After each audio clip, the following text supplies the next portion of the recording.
Sintonizan Radio María. Les ofrecemos el programa Catecismo de la Iglesia Católica, dirigido por Monseñor José Ignacio Monilla.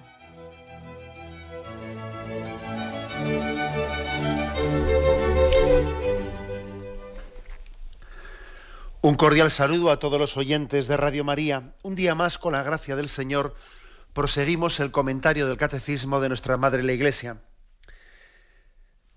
Estamos en un apartado que tiene como título Maestros y lugares de oración. En el programa de ayer habíamos comentado la introducción de este apartado, que tenía como título Una pléyade de testigos, es decir, todos los testigos, todos los santos que nos enseñan a cómo hacer oración. Ahora da un paso más a partir del punto 2685. Dice servidores de la oración. Si en esos dos puntos anteriores hablaba de cómo los santos en el cielo oran por nosotros y son un testimonio de cómo orar, la Virgen María y todos los santos, ahora vamos a recurrir a quienes nos rodean en esta vida, en esta iglesia peregrina en la que estamos, para ver cómo tenemos que servirnos unos a otros para ayudarnos a rezar. Y el primer punto habla de la familia cristiana, como no, empezando pues por la base. Dice así, el 2685. La familia cristiana es el primer ámbito para la educación. Fundada en el sacramento del matrimonio, es la iglesia doméstica donde los hijos de Dios aprenden a orar en iglesia y a perseverar en la oración. Particularmente para los niños pequeños, la oración diaria familiar es el primer testimonio de la memoria viva de la Iglesia, que es despertada pacientemente por el Espíritu Santo.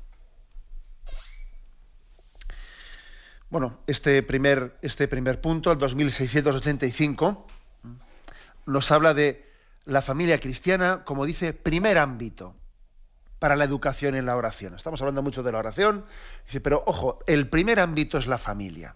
De esto hemos hablado, nos hemos prodigado cuando hablamos del sacramento del matrimonio, de la familia, allí hablamos en profusión. Lógicamente no vamos a volver a repetir todo lo que dijimos allí, pero sí queremos subrayar los aspectos fundamentales. Decir que familia e iglesia se definen en gran parte, no se entiende la una sin la otra. La familia y la iglesia, hasta yo diría, se definen la una por la otra. Es curioso ver cómo el catecismo define a la familia como la iglesia doméstica. Una familia es una iglesia doméstica, una iglesia en casa, mientras que la iglesia es la familia de Dios. La una se define por la otra. Familia, iglesia doméstica. La iglesia es la familia de Dios. Dos misterios verdaderamente conjugados. Además, yo creo que os habéis dado cuenta que cuando intentamos poner ejemplos sobre los misterios de Dios, casi siempre recurrimos a los ejemplos, a las analogías más cercanas para nosotros, que suelen ser las de la familia. Igual que un padre con un hijo, igual que una madre con un hijo, así también Dios con nosotros. Es muy fácil, o sea, es muy recurrente. El ejemplo más cercano que tenemos para hablar del misterio de Dios con el hombre es el misterio de los padres con los hijos y el misterio del amor entre los esposos. Generalmente creo que los predicadores casi siempre echamos mano de ejemplos y de imágenes referidas a la familia, porque es lo más próximo al misterio de Dios. La familia, para que comparemos un poco, ¿no?, las dos cosas, familia e iglesia. La familia tiene una función bastante parecida a la de la iglesia, y la de la iglesia a la familia. La familia lo que hace es traer un hijo al mundo, primero quererse, amarse entre los padres. Eso es lo primero, ¿no? Entre el esposo y la esposa, primero. Segundo, estar abiertos para traer un hijo al mundo. Tercero, educarlo en el amor, ¿no? Abriéndolo al misterio de Dios. Y cuarto, entregarlo para su vocación al mundo, y los padres entregan a su hijo para que realice su vocación en el mundo. O sea que son como cuatro aspectos, ¿no? Primero, amarse entre los esposos. Segundo, estar abiertos para traer vida al mundo. Tercero, educar a los hijos en el amor, abriéndolos a Dios, claro. Y en cuarto lugar, entregar a sus hijos pues, para la vocación que Dios haya dado de ellos en el mundo. Pero es que la Iglesia es parecido. El misterio de la Iglesia, también en primer lugar estamos llamados a entender cómo entre nosotros estamos llamados a reproducir el amor que se tienen entre el Padre, el Hijo y el Espíritu Santo. El amor que se tienen entre las personas divinas tiene que estar reproducido en nosotros en el mirad cómo se quieren, mirad cómo se aman entre ellos.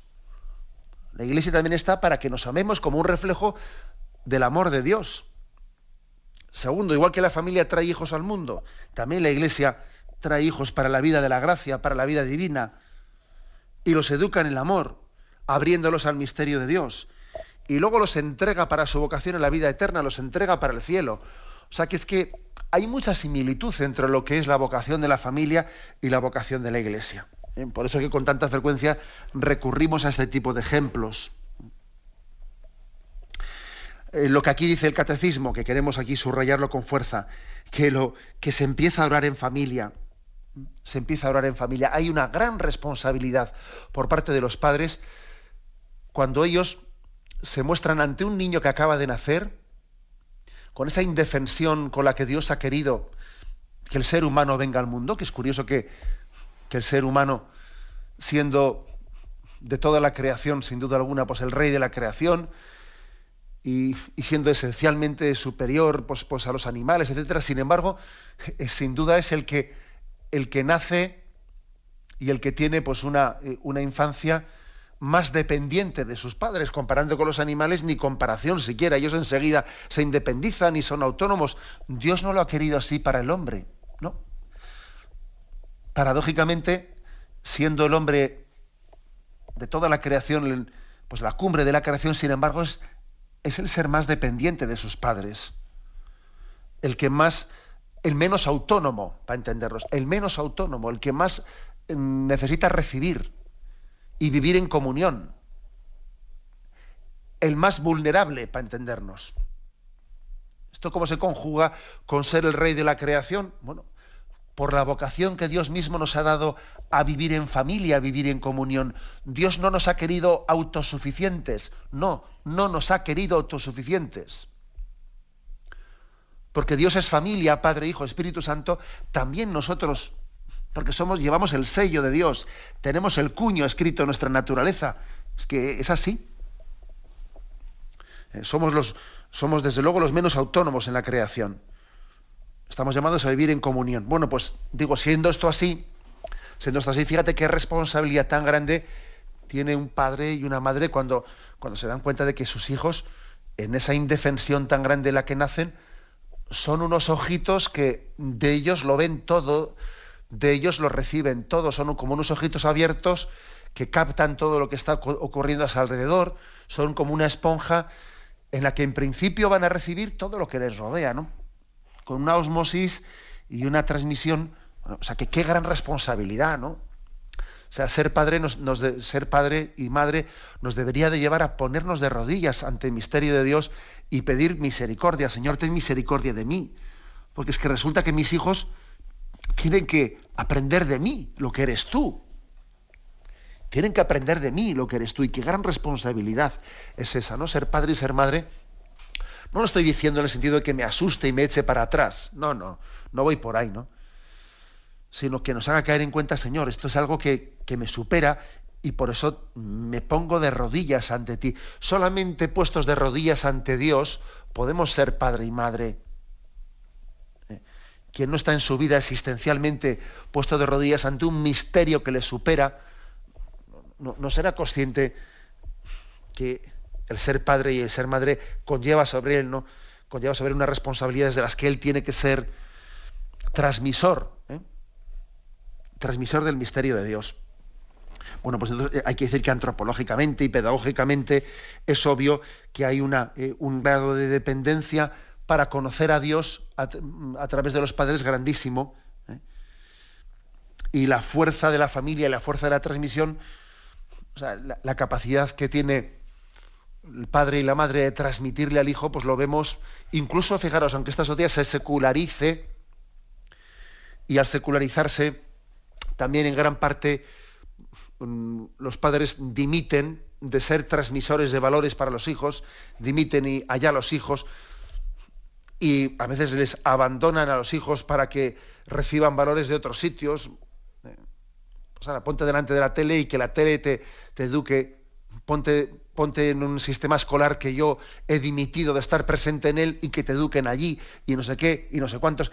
A pesar de eso, a pesar de que es así, de que un mundo secularizado está dimitiendo de la educación de los hijos, dimite de ella.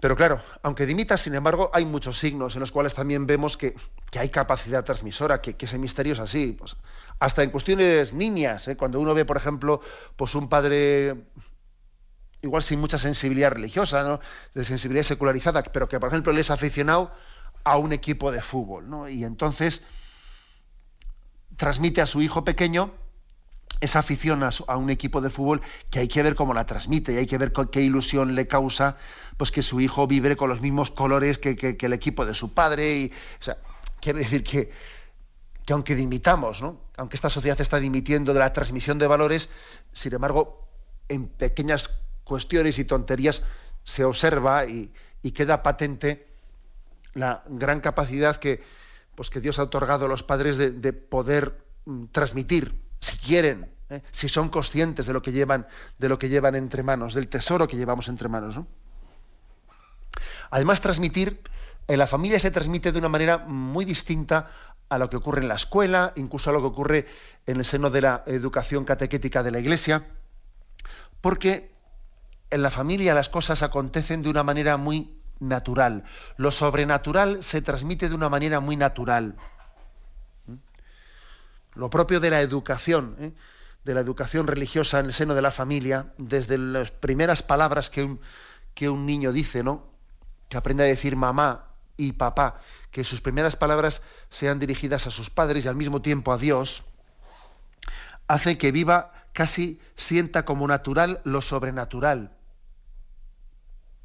Sienta naturalmente lo sobrenatural. Y a la inversa, ¿no?, y viva sobrenaturalmente todas las cosas naturales de la vida. Que también a un niño se le enseña a decir, pues mira, pues vamos a ofrecer pues esta comida que no te gusta comer, la vamos a ofrecer por los niños pobres del mundo, y se le da un sentido sobrenatural a las cosas naturales, al comer y al ordenar la habitación y al otro. Lo propio de la educación en familia es que lo sobrenatural y lo natural casi están unidos y fundidos el uno con el otro. Y un niño no siente vergüenza alguna, así como a veces los mayores vivimos, nos violentamos, ¿no? No nos resulta natural el orar delante de los otros y a ver cómo lo hacemos, a ver cómo tal, a ver cómo cual, ¿no? Cuando uno está, a ver cómo rezamos aquí, ¿no? Esto nos pasa, también que le pasa hasta al obispo, que a veces estamos en una comida, yo qué sé, una comida de lo que fuere, ¿no?, de arquitectos, de abogados, de esto, de lo otro y tal. Y bueno, y estás tú en la comida y dices, bueno, a ver, hoy, venga, se tiene que notar que estamos con el obispo, ¿eh? Vamos a bendecir la mesa. Y tú coges y fuerzas un poco la cosa para bendecir la mesa o para hacer un gesto religioso, para hacer un tal. Y te das cuenta que tú has tenido que forzar un poco la máquina para hacer allí presente el sentido de fe, porque claro, no es fácil, fuera de un contexto familiar, que resulte el sentido religioso de la vida, que resulte espontáneo, que resulte natural. Ese es el gran valor de la familia, en el que con un niño y con sus padres el sentido de la fe es absolutamente natural con nosotros, ¿no? Bueno, este es un gran don que tenemos que pedir a Dios, siendo conscientes además de que aquí hay también un en sentido de ida y en sentido de vuelta, porque si es verdad que los padres son el conducto natural, son el conducto providencial por el que Dios transmite la fe a los niños, también ocurre al revés, que muchas veces los niños son el conducto providencial por el que la fe les retorna a los padres. Las dos cosas ocurren, y en la medida en que la sociedad se ha secularizado, lo segundo ocurre muchas veces, que los niños son la situación providencial de la que Dios se sirve para sacudir una fe secularizada de unos padres. que están secularizados, pero de repente al verse con la responsabilidad de educar a unos niños, pues entonces tienen una apertura y tienen una ocasión de gracia, un momento de gracia para abrirse al misterio de Dios. O sea que las dos cosas, ¿eh? Los padres son providencia de Dios para darse a conocer a los niños, y los niños son providencia de Dios para que los padres se abran a ese misterio de Dios. Las dos cosas son verdad. E insistiría también la importancia de los padres. Cuando hablamos de la familia, es verdad que aquí dice la familia, ¿no? La familia es el primer ámbito. La familia pues también se refiere a una familia más extensa, en la que, por ejemplo, entren tíos y abuelos, ¿no? Y el papel de los abuelos en este momento en la sociedad para transmitir la fe, no hace falta ni decirlo. Hace poco tenía yo una visita de un chico de 17, 18 años creo que tenía, y me vino a ver, me pidió cita, y la verdad es que me quedé impactadísimo y sorprendido de la valentía y de la fuerza de un joven cuyos padres pues no le habían educado así eran bautizados, etcétera, pero vamos, no le habían inculcado la fe los padres, sino que había sido la abuela. Y Radio María, que resulta que ese chico me decía que había sintonizado Radio María el día que falleció Juan Pablo II, y desde aquel día la había integrado en su vida a Radio María y la fe que le transmitía a su abuela. Y uno dice, madre mía, es increíble ver cómo los caminos de Dios pues pueden llegar a ser tan providenciales, ¿no? Sí, pero tengamos en cuenta que el caso de este chico siempre será un tanto excepcional. Lo lógico, lo más frecuente suele ser que lo determinante sea el influjo del padre y de la madre. Y incluso cuando un niño observa en el seno de su familia, pues que su madre pues tiene la sensibilidad religiosa y el padre no la tiene, cosa frecuente, pues si el niño, pues eso, ¿no? Si es un varón, pues el niño al principio no tendrá ningún problema, pero enseguida irá creciendo y dirá, esto debe ser cosa de mujeres, porque yo observo que papá que es un machito, papá estas cosas, no, entonces yo quiero ser como papá, lógicamente, ¿no? Y entonces ya empiezo a tener mi crisis. Y si el niño ve que los que le enseñan a rezar son los abuelos, pero los papás no, primero porque están muy ocupados, ¿no? Sí, pero claro, luego al final el niño no es tonto y no es que estén muy ocupados, es que no, de estas cosas no les va, es cosa de los abuelitos. Al principio igual no hay problema, pero enseguida los niños dirán, esto parece que es cosa de los ancianos y no es de la gente joven. O sea que claro que los abuelos, por supuesto, pueden ayudar muchísimo y están siendo un instrumento providencial en este momento de secularización, ¿no? En este momento de la vida de España y de otros países de Occidente y secularizados. Pero esto no quita, no obsta, obviamente no obsta, pues para decir que aunque sean providencial su contribución a la transmisión de la fe, los padres en directo, padre y madre, tienen que verse implicados en esa introducción a la oración, en esa introducción a la vida de fe que tiene lugar en el seno de la familia. Bien, tenemos un momento de reflexión y continuaremos enseguida.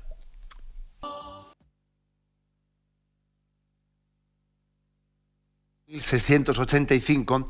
en el que se nos dice que la familia cristiana es el primer ámbito para la educación en la fe, en la oración, perdón.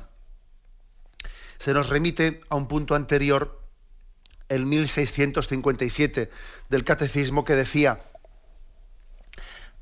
aquí es donde se ejercita de manera privilegiada el sacerdocio bautismal del padre de familia, de la madre, de los hijos, de todos los miembros de la familia. El sacerdocio bautismal. Lo digo para que distingamos entre el sacerdocio ministerial, que es el de nosotros los presbíteros, y el sacerdocio bautismal, el de los seglares y de los laicos, ¿no? Pero que también viven una especie de sacerdocio. Y dice, aquí en la familia, dice, es donde se ejercita de una manera privilegiada ese sacerdocio bautismal. No solamente en la familia, también en la vida pública. También nosotros, o sea, el padre, la madre, todos los seglares están llamados a hacer presente a Cristo en la vida pública, pero principalmente y comenzando por la vida familiar, claro. Dice, en la recepción de los sacramentos, en la oración, en la acción de gracias, con el testimonio de una vida santa, con la renuncia y el amor que se traduce en las obras. El hogar es así la primera escuela de la vida cristiana y escuela del más rico humanismo. Aquí se aprende la paciencia y el gozo del trabajo, el amor fraterno, el perdón generoso, incluso reiterado, y sobre todo el culto divino por medio de la oración y la ofrenda de Dios.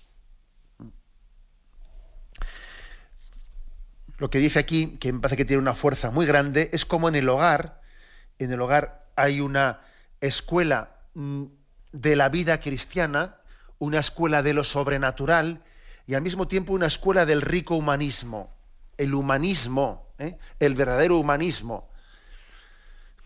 Y la enseñanza del misterio de Dios, de lo sobrenatural, son dos cosas que o van juntas o generalmente no van ni una ni la otra. Esto cada vez yo creo que nuestro Papa actual, Benedicto XVI, lo subraya más. Estamos siendo testigos a nivel social, que como cuando se niega a Dios o se arrincona a Dios, se pretende construir una sociedad sin Dios, a corto plazo parece que no ha pasado nada, ¿no? Intentamos mantener unos valores humanistas, aunque sea dejando de confesar a Dios y relegándolo a la vida privada, ¿no? O sea, le relegamos de Dios en la vida pública manteniendo los valores humanistas. A corto plazo parece que no ha pasado nada. Todo lo contrario, a corto plazo hasta recibes aplausos, ¿no? Porque eres un hombre moderno y tal, ¿no? Que tienes una concepción laica de la existencia. A corto plazo, pero a medio plazo te das cuenta de que las cosas no son así. A medio plazo, en cuanto que has quitado a Dios del centro y como fundamento, ¿no? del humanismo, enseguida se empieza a resquebrajar las cosas, ¿no? Es como un edificio en el que de repente falta el cemento que conjugaba todas las piedras y se empiezan a caer por aquí y por allá y todo se resquebraja. Es que, bueno, eso que ocurre en la vida social, que es obvio que lo estamos viendo, ¿no? Que si quitamos a Dios como fundamento de nuestra existencia, al final es que no hay humanismo sin Dios, no hay humanismo sin Dios. Lo mismo pasa en el seno de la familia, que el pretender tener una educación humanista sin una enseñanza del misterio de Dios es que hace aguas por todas partes la cosa. En poco tiempo, ¿eh? Bueno, pues aquí se nos insiste como el hogar es escuela de esa vida cristiana, de esa vida sobrenatural y del más rico humanismo. Y además desgrana en qué consiste ese rico humanismo. Esa escuela del rico humanismo la describe con estas cinco características. Dice: paciencia, gozo del trabajo, amor fraterno, perdón generoso y el culto divino. Fijaros que 5 características para explicar cómo se educa en el humanismo en el seno del hogar. Primero, la paciencia. La paciencia, pues porque somos conscientes de que un niño, por su tendencia natural, tiende a ser impaciente, fruto de esa tendencia con la que todos nacemos, ese pecado original que llevamos todos, la marca de la casa, las cosas las queremos todo aquí y ahora, todo como yo quiero y lógicamente se requiere una educación en la paciencia, ¿no? En decir, bueno, tú tranquilo, llegará tu turno, aprende a esperar, aprende a confiar, y eso se aprende en la familia, claro. El gozo del trabajo, el hecho de que a un niño se le den corresponsabilidades, se le enseñe a no darle todo hecho, sino decir, mira, a ti te toca hacer esto y esto, igual que papá hace esto y esto, igual que mamá hace esto y lo otro, igual que cada uno aquí contribuye, tú tienes tus responsabilidades, mira qué bien lo has hecho, qué bien, estamos muy contentos de ver cómo vas creciendo, siendo más responsable. El gozo del trabajo, y no una especie de escaqueo, ¿no? Eso es muy aleccionador en la vida de la familia. Yo recuerdo que siendo pequeño, cuando uno ha sido testigo en el seno de su familia, de ver cómo sus padres discuten, pero discuten por querer los dos hacer una cosa, ¿no? Que ya lo hago yo, que lo hago yo. Ahora, qué distinto es que un hijo vea discutir a sus padres, esto te toca a ti, no, esto es para ti. Madre mía, es muy distinta esa discusión, ¿no? Lo lógico es lo que es aleccionador para un hijo es ver que en la familia, casi, si nos peleamos por algo es por asumir los puestos últimos, ¿no? Y por asumir los trabajos que son más sacrificados. Si nos peleamos por coger ese último puesto. Eso te marca en tu vida, ¿no? Ahora, como tú veas que eso es una especie de competición de egoísmo, que todo el mundo se pelea por coger el sillón más cómodo y por coger el mando a distancia de la televisión para ver lo que a mí me dé la gana, madre mía, ¿no? Menuda escuela de humanismo que tienes tú ahí. Es casi un escaparate de egoísmos. O sea, la familia puede ser un escaparate de egoísmos o puede ser una escuela de humanismo, ¿no? Y esto es una gran responsabilidad, ¿eh? He dicho la paciencia, he dicho el gozo del trabajo, el amor fraterno. Lógicamente también el amor fraterno tiene su importancia, la importancia de mostrarse el cariño, de quererse, pero no un cariño que a veces se entiende, ¿no? Que el cariño lo justifica todo, no, un cariño, un amor que precisamente porque le amo a mi hermano o a mi hijo o a mi hija, porque le amo, le exijo. No es un amor que tapa las cosas, ¿no? Sino un amor exigente. Perdón generoso y reiterado, ¿no? ¿Cuántas veces hemos sido perdonados en el seno de la familia? A veces nos ha dicho nuestro padre, bueno, que sea la última vez que... Y dice uno, bueno, pues es que soy mal dicho ya 5 veces. Y estamos de nuevo con que sea la última vez. Y es un perdón generoso y reiterado. Hemos sido testigos de ellos, ¿no? De la misericordia. Pero también dice del culto divino. Ojo, o sea que dentro de este humanismo, de este rico humanismo, está el culto divino. Y además dice el culto divino por medio de la oración y la ofrenda de su vida. O sea que es que esto también forma parte del humanismo. Es como decirle al niño, mira, y aquí, por encima de todos nosotros, hay un Dios que nos dio la vida. Y si nosotros estamos aquí y nos queremos y nos amamos, es porque Dios a esta familia, le ha dado una vocación al amor. Y en el fondo, ser felices nosotros es descubrir lo que Dios ha pensado para nosotros. O sea, es darnos cuenta de que la familia tiene un vínculo, o sea, que ha nacido de Dios y su felicidad y su realización, su éxito consiste en responder a la vocación para la que Dios nos ha creado. Luego tenemos un culto a Dios, por ejemplo. Qué importante es, yo recuerdo de esas cosas que se te han quedado grabadas, ¿no? Grabadas en tu infancia. Qué importante es verle a tu familia, orar y pedirle a Dios para que un día la familia, nos juntemos toda la familia en el cielo para siempre. Y te das cuenta que esta familia tiene una vocación de eternidad, que no estamos aquí para unos años, sino que la familia pues tiene una vocación de conducirnos unos a otros y acompañarnos hasta el cielo, para que en el cielo un día nos juntemos todos y no faltemos ninguno allí. Y un niño escucha esa oración, hecha por su padre, hecha por su madre, y ve cómo le sale del corazón, y eso claro que te educa, no te va a educar escucharle eso a tu padre y a tu madre, para que un día nos juntemos todos en el cielo y no faltemos ninguno de los que estamos aquí.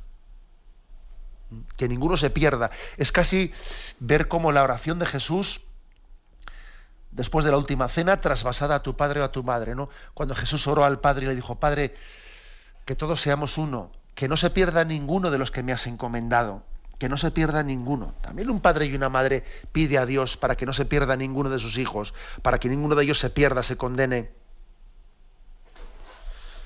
O sea, que tiene una gran fuerza, esa transmisión del humanismo envuelto en esa conciencia de que nuestra vida familiar responde a un plan de Dios para amarnos y para servirle eternamente en el cielo. Bien, tenemos un momento de reflexión y continuamos enseguida. Escuchan el programa Catecismo de la Iglesia Católica con Monseñor José Ignacio Munilla. Estamos comentando este apartado del Catecismo que tiene como título Servidores de la oración. Y si en las intervenciones anteriores hemos dicho que la primera servidora de la oración es la familia cristiana que le enseña a rezar a un niño, pues con las oraciones más sencillas, comenzando con esas oraciones tan así populares que hemos aprendido del Jesucito de mi vida, tú eres niño como yo, y otras oraciones en las que parece que estamos aprendiendo a balbucear. Bueno, pues yo creo que después de haber insistido en la importancia de cómo la oración de familia nos lleva a rezar todos juntos, no solo le enseño al niño unas oraciones infantiles, no, doy un paso más. De las oraciones infantiles paso a que el niño participe de la oración en familia. Por desgracia, muchas veces nos quedamos en lo primero. ¿Cómo se enseña a rezar a un niño? Pues bueno, pues le metemos a la cama y le enseñamos el Jesucito de mi vida. Muy bien, estupendo.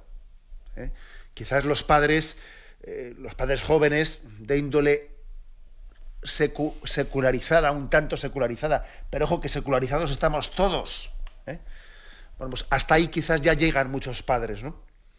Vamos al niño a enseñarle dónde hay alguna oración de estas para enseñar a los niños de la de 4 esquinitas tiene mi cama y cositas por el estilo, ¿no? Hasta ahí llegamos muchos, muy bien, muy bien.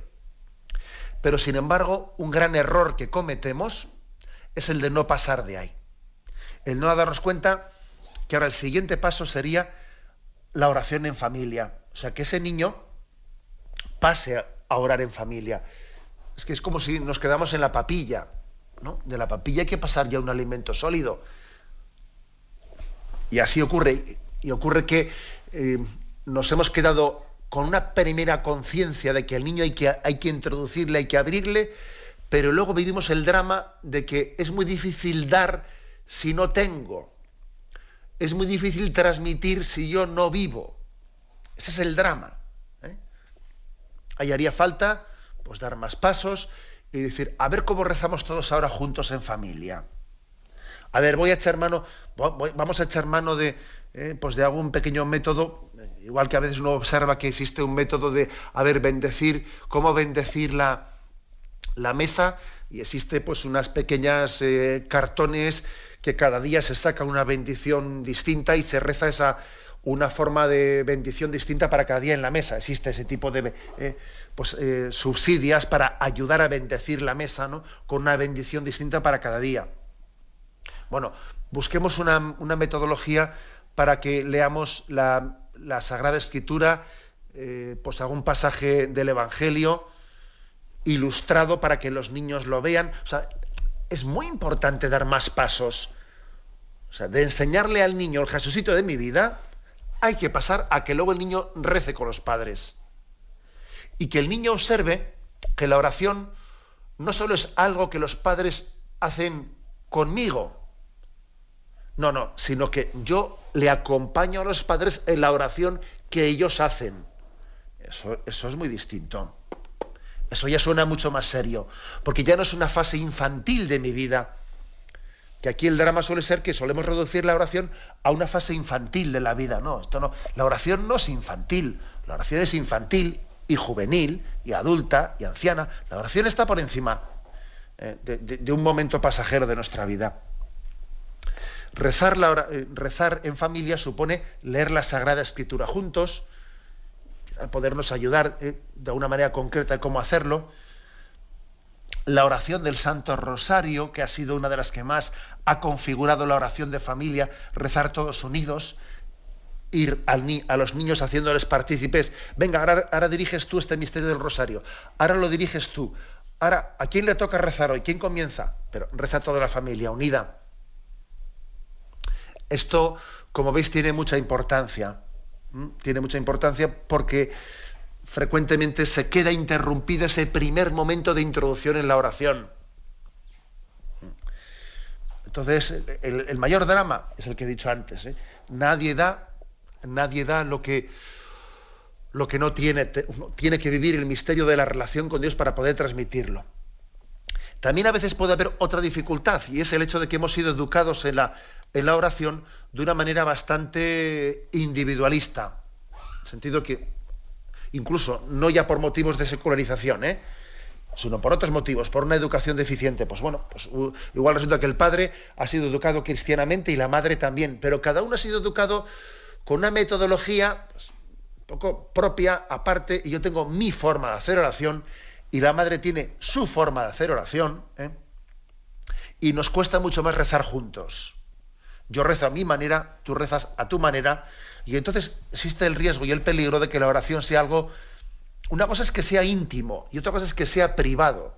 No, y privada, la oración en familia no es privada, es oración familiar. Y yo a veces he dicho que es mejor rezar 20 minutos todos juntos en familia que no 3/4 de hora cada uno por su cuenta. O quizás hay que decir que hay tiempo para todo. Hay tiempo para todo y hay tiempo para que también tengamos ratos de soledad, pero también tiene que haber tiempo para la oración en familia. Y nuestra tendencia individualista puede ser una rémora. Es que claro, es que cuando rezo con mi esposa, con mi marido, parece que yo estoy más pendiente de ellos, estoy más pendiente de si ellos rezan bien, hacen las cosas, yo como que no me concentro, como que esa oración no vale para mí. Es como cuando estamos en misa o en una liturgia determinada y entonces uno tiene la sensación, a ver si termina la misa y yo me pongo un poco a rezar y así ya me vale para mí. Pero hombre, ¿cómo que lo anterior no te vale para ti o qué? O sea que para que te valga para ti tienes que estar tú solo. Sí que existe, ¿no?, esa tendencia a nosotros individualista que cuesta purificar bastante. Cuesta purificar y darme cuenta de cómo el Señor me está hablando a través de mi esposa en esa oración que ella hace voz en alta, y cómo el Señor me está diciendo mucho a través de que el niño se ha puesto a rezar y ha dicho, Jesús, yo te pido por no sé qué, con ello el pobre con una vocecilla, y Dios me está hablando de lo que el niño está diciendo ahí. O sea, yo no estoy haciendo únicamente aquí, en esta oración familiar, la hago porque me toca hacer un poco de árbitro. No, si no es porque me toca hacer de árbitro, es que Dios me está hablando a través de los niños. Una oración hecha en conjunto por la familia tiene un don especial en el que el Espíritu Santo se hace presente a través de la palabra compartida y participada.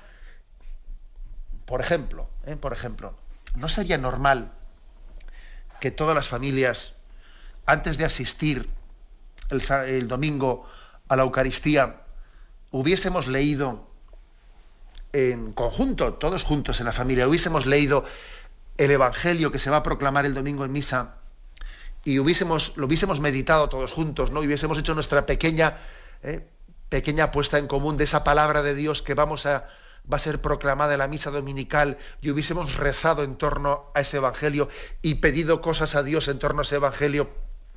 ¿No sería solo normal? Claro, vamos el domingo a misa, escuchamos un Evangelio que en principio entre ponte bien, estate quieto, que nos vamos ya, existe un gran riesgo de que esa palabra que se ha proclamado no haya penetrado, nos haya resbalado, y entonces no tenemos un punto en común para... O sea, una familia tiene que tener un punto en común, un tesoro compartido. Y el tesoro compartido de una familia, sin duda, pues puede ser el Evangelio del domingo, el Evangelio dominical, el Evangelio del día. Un tesoro compartido, para que haya una comunión en la familia. Una comunión. Es que de lo contrario, parece que lo único que nos une en una familia, cuando no hay oración en conjunto, cuando no hay algo en el que nos juntamos en torno a ese valor positivo, existe un gran riesgo de que una familia lo único que tenga en común sea unos valores meramente morales. A ver si nos portamos bien, a ver si estudiamos, a ver si nos estamos quietos, a ver si tenemos respeto. Hombre, entendedme, a veces tenemos el riesgo de intentar educar a nuestros hijos con un moralismo que eso no difícilmente va a ser eficaz. Claro que hay que intentar portarse bien y estudiar y trabajar, pero tenemos que tener un tesoro compartido entre nosotros. Y ese tesoro compartido tiene que ser la oración hecha en familia. De lo contrario, yo a mis hijos, ¿qué es lo que les transmito? El deber ser. No hagas esto, pórtate bien, tienes que hacer lo otro. Ya, pero vamos a ver. Vamos a ver, todo eso únicamente será posible si hay un valor superior que lo fundamente todo, dé sentido a todo y sea la gracia para que todo eso sea posible. Todo ese, me refiero, ese reto moral de portarse bien, como le decimos a los niños, ¿no? O sea, tiene que haber una gracia para que eso sea posible, para que eso venga como por añadidura, ¿no? Aunque haya que empujarlo mucho, que soy consciente, ¿no? Yo no quiero tener una visión romántica de lo que es la educación familiar, que hay que empujar mucho. Sí, pero tiene que haber un tesoro compartido. Y ese tesoro compartido es Dios. Ese tesoro compartido es la fe. Ese tesoro compartido es la oración. Si una familia no reza unida, al final, por muy exigente que sea en la educación moral de los niños, ahí va a faltar algo. Va a faltar algo, y únicamente por imperativo moral no se educan los hijos, no se educa la familia. El tesoro compartido es la oración. Bien, lo dejamos aquí y damos paso a la intervención de los oyentes. Podéis llamar para formular vuestras preguntas al teléfono 917-107-700, 917-107-700. Y antes de que las llamadas vayan entrando en directo, quiero aprovechar también, porque sé que hoy es el último día de la campaña de Radio María, la campaña que se ha hecho durante el mes de mayo, una campaña para tomar todos conciencia de que tenemos un gran reto en esta radio que formamos entre todos, que es el reto de ir comprando frecuencias, frecuencias para poder emitir, frecuencias que muchas veces se nos están negando en el reparto de las frecuencias que hacen las administraciones. Y bueno, pues tenemos que sencillamente arrimar el hombro y darnos cuenta de que hay un tesoro, que es el de la transmisión de la palabra de Dios, esa palabra que Jesús siembra, y nosotros tenemos que poner el altavoz.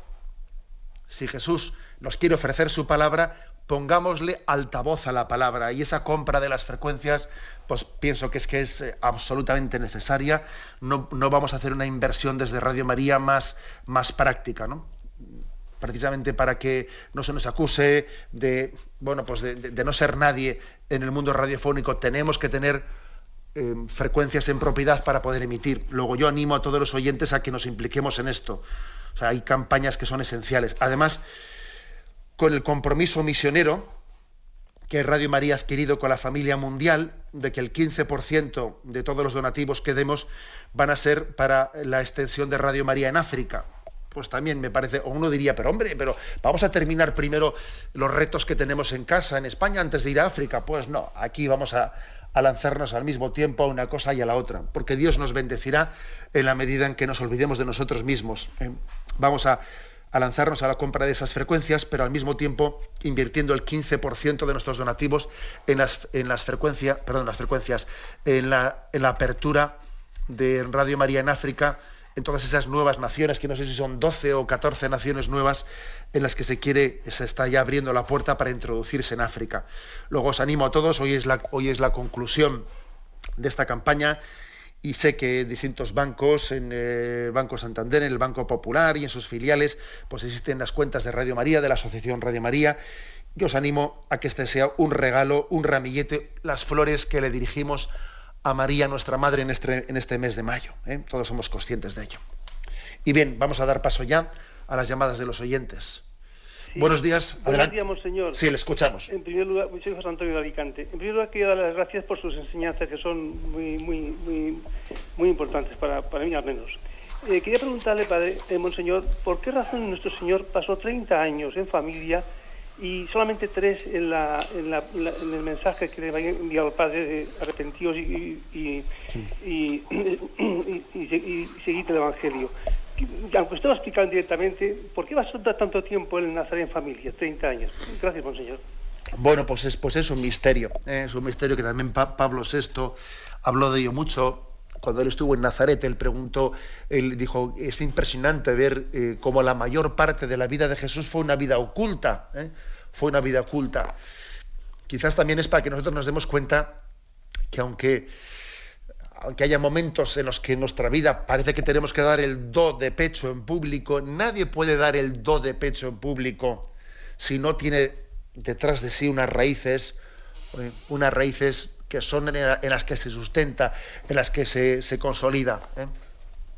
También yo creo que es para que caigamos en cuenta de cómo la gracia es la que va a determinar todo en el momento de actuar en nuestra vida. Por ejemplo, cuando el santo cura de Ars recibió la visita de un párroco que se quejaba de que nadie se convertía en su parroquia, nadie, pues no había frutos aparentes, ¿no? Él le preguntó: oiga, pero ¿usted cuántas horas ha pasado haciendo oración delante del sagrario a solas? ¿Usted cuántos sacrificios ocultos ha hecho? ¿Usted cuánto tiempo ha preparado? Claro, usted va allí, se pone a predicar, y usted quiere ya que las cosas tengan fruto, ¿no? Bueno, o sea, yo creo que tiene muchas aplicaciones prácticas ese misterio de los 30 años de vida oculta comparando con los 3 años de ministerio público de Jesucristo. O sea, en la vida, en las cosas de Dios,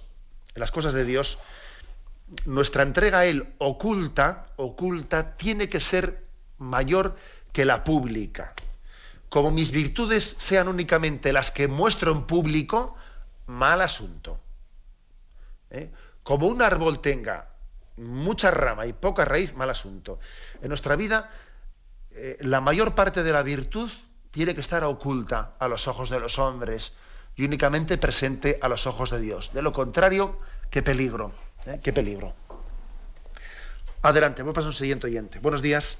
Hola, muy buenos días, monseñor. Sí, adelante, lo escuchamos. Mire, soy Benito de Toledo. Nosotros participamos en un grupo de matrimonios en una parroquia y estamos preocupados precisamente por el tema de hoy, sobre la iniciación a los niños en la celebración. Tenemos niños de 2 a 6 años y quisiera ver si nos podía recomendar algunos textos o algún libro en el que pueda tratar este tema más extenso, lo que usted ha contado usted un poquillo más extenso, a ver si podemos tratarlo. Muchas gracias por acercarnos a Cristo y al catecismo. Dejo libre el terminal. Muy bien. La verdad es que no me atrevo a dar así editoriales o libros, etcétera, en concreto, porque también yo, antes de dar así un consejo tan en público ante toda la radio, yo también me tendría que informar de qué cosas hay publicadas que estén más actualizadas, o bueno, porque es que yo tengo un par de librillos, pero que son pues de hace 20 o 25 años, ¿no? Ya me podría yo informar, pero obviamente existen cosas y hay que buscarlas, y en las librerías religiosas uno puede preguntar específicamente: mire usted, yo quiero esto, o sea, ¿existe aquí alguna publicación sobre cómo rezar en familia, cómo leer el Evangelio todos conjuntamente, etcétera? Existen ese tipo de publicaciones y hay que buscarlas. Bien, damos paso a un siguiente oyente. Buenos días. Aló, buenos días, monseñor. Sí, soy Rodrigo, de Aranda de Duero. Adelante, Rodrigo. Pues, más que una pregunta, quería comentarle que yo estudié en Cuba, y siendo Cuba un país pues que está con el socialismo y el marxismo, te lo implantan en la universidad y todo, hasta en Cuba el núcleo básico de la sociedad es la familia. Y yo me he dado cuenta que aquí desafortunadamente nos están vendiendo con los temas como de que las chicas puedan abortar sin el consentimiento de los padres. Nos están vendiendo una destrucción total de la familia, o sea, es un ataque frontal, y solamente uno de los medios es mediante la oración en familia el poder luchar contra eso. Muchas gracias, monseñor. Muchas gracias. Y qué interesante lo que ha dicho este oyente, ¿no? Porque el marxismo fracasó, el comunismo fracasó porque intentó en el este y en Cuba y en otros países, ¿no? Intentó poner una sociedad comunista, pero no pudo con la familia. En la familia fracasó el comunismo, ¿no? Y ahora, sin embargo, esta ideología liberal, esta ideología de género, esta mentalidad, ¿no?, de nuestros días, está queriendo de nuevo introducir el marxismo ya sin el nombre de marxismo. ¿Y sabéis cómo lo hacen? Con una estrategia que obviamente es muy, muy astuta. Vamos a intentar atacar directamente a la familia, que fue lo que el comunismo no pudo vencer. El comunismo fracasó porque, aunque puso un Estado, un ejército y unos jueces y unas instituciones totalmente comunistas, contra la familia no pudo. Vayamos ahora contra la familia.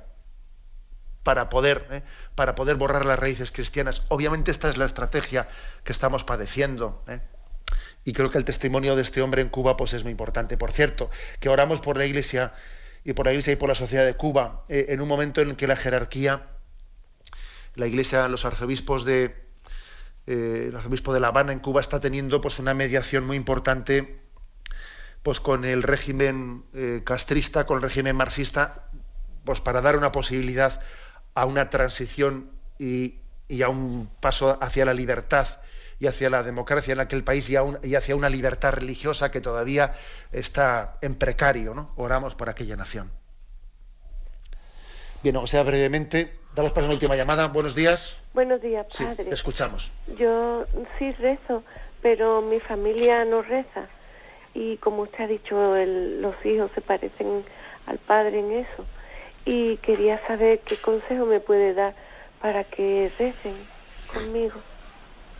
Bueno, pues a ver, obviamente ese es un drama un sufrimiento de muchas familias, ¿no? Que el no poder compartir un tesoro común, el no tener un ideal común, ¿no? Yo el consejo que le daría es que usted se muestre ante sus hijos. Claro, también depende bastante de la edad que tienen, ¿no? Me imagino que ya serán ya adolescentes para haber entrado en esa crisis de que, claro, pues mamá es religiosa, papá no lo es. No. Bueno, yo le diría que insista, usted procure hablar mucho desde el testimonio personal, ¿no? Claro, porque es muy difícil que usted llegue a ellos y decir, tenéis que hacer esto. Ellos agarrarán, uno se agarra en cada momento al mejor postor, a lo que más le conviene. Como papá, no, yo no, tampoco quiero. Hágalo usted desde el testimonio personal, desde decirles, mirad, pues hoy he rezado por vosotros, mamá ha encomendado esto, papá tiene este problema en el trabajo, vamos a rezar por él. Desde el testimonio personal, creo que más que desde la obligación moral, va a poder usted en una situación como esa, ¿no?, transmitir su fe a sus hijos. Tenemos el tiempo cumplido. Me despido con la bendición de Dios Todopoderoso, Padre, Hijo y Espíritu Santo. Alabado sea Jesucristo.